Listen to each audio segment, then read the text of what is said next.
knew it! Damn. No, we get rid of one problem just to fall right into another one, don't we?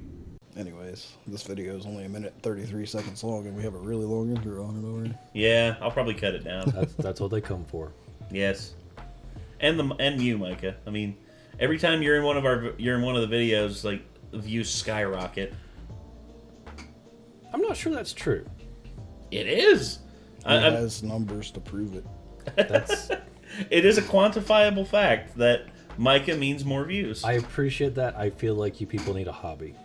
Oh. That seems weird. Don't show up for random people on the internet. Show up for yourself. And Jesus. Yeah. But they say you are Jesus, though. Not like, oh man, go to church, get a hobby. Sheesh, you spend too much time on the internet. Go out and figure out how to carve wood. Go call your mom. It's like all of a sudden you see a comment down below. It's like, hey Micah, I called my mom. It went the same as the last time I talked to her. She called me a worthless piece of trash and hung up on me. Well, I'm very sorry to hear that, and I wish you had a better mom. Yeah. Well, hey, at least they have us. At least they have us to, make them laugh and keep them entertained, and Bless your hearts. I know, right? Because I was gonna say there's a lot of people out there who consider reaction channels the lowest common denominator of like entertainment. It's like, hey, people show up. People like us still. One day you'll look back on these dark days and realize how far you've come. Yes. Speaking of... we're just above the lowest common denominator because we're a podcast combined with a reaction channel. Yes. And to just go ahead and get on with it, let's go ahead and get into the video.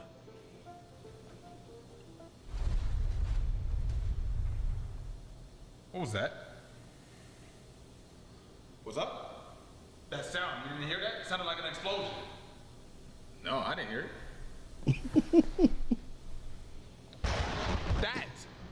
Oh, that! That's just one of those super people fighting crime or something. You know how it go. I don't know. What do you mean? That sounds close. It's not. It's not close. Robert, that sounds close. It ain't. It's loud. Don't trip. How can you tell?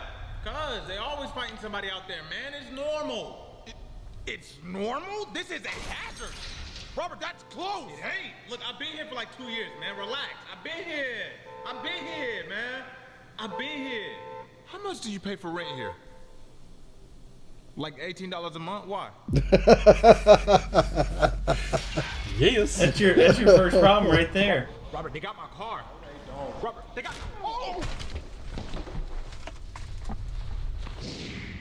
Damn. Was he wearing slides? Yeah, I think he was. Nice. Well, time to get a tarp. You trying to get on the game?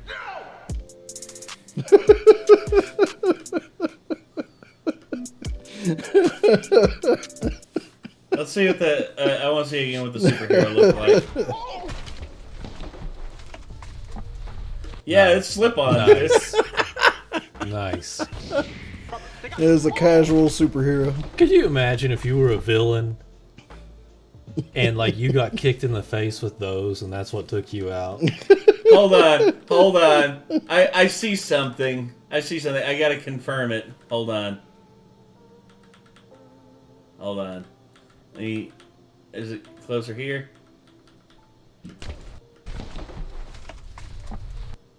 I thought that was a Lightning McQueen cape that he had on. It's not.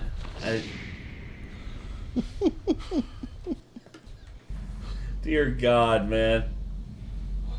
Well, Caleb, now what? You trying to get on the game? Yeah.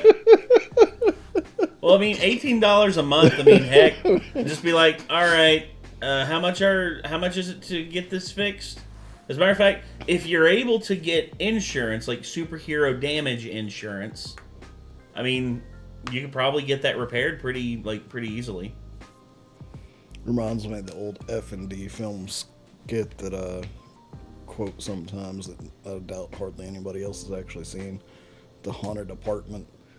It's like they're going and the guy's like showing them the place and they're like, hey, this is great. So how much is rent? He's like, oh, $20 a month. It's like, what's the catch? What? And it's like, yeah, $20 ought to cut it. And it's like, dude, you're not serious. They're just laughing. It's like, yep, just $20.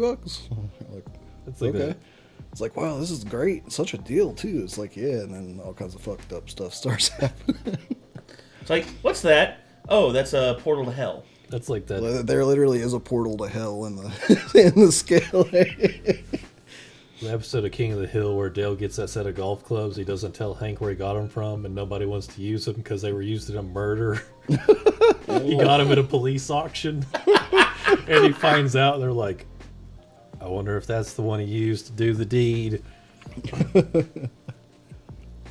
Jesus God! It's probably the 5-iron, 9-iron, whatever. And you gotta say, if it was me, I'd have used the pitching wedge.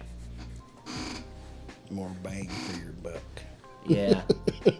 Also, the edge is a lot sharper on the pitching wedge. And then, of course, it'd be like, I was gonna say, wouldn't you just use the driver and ding up my driver? I ain't gonna do that. Hank, I thought you had more sense than that. Oh, gosh. So, I remember my now former brother-in-law. He had a set of tailor-made heads on his drivers, and he treated those things like they were like made out of gold. Like, I don't understand golf or golf people. No offense to anybody, but well, it's weird to me. Well, his whole deal was like he had those. He was very proud of them because he spent a good portion of his paycheck on them.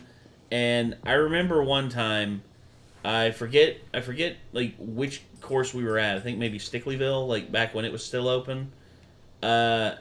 He swings and he knocks it and it shanks over. It shanks over off in the the deep rough.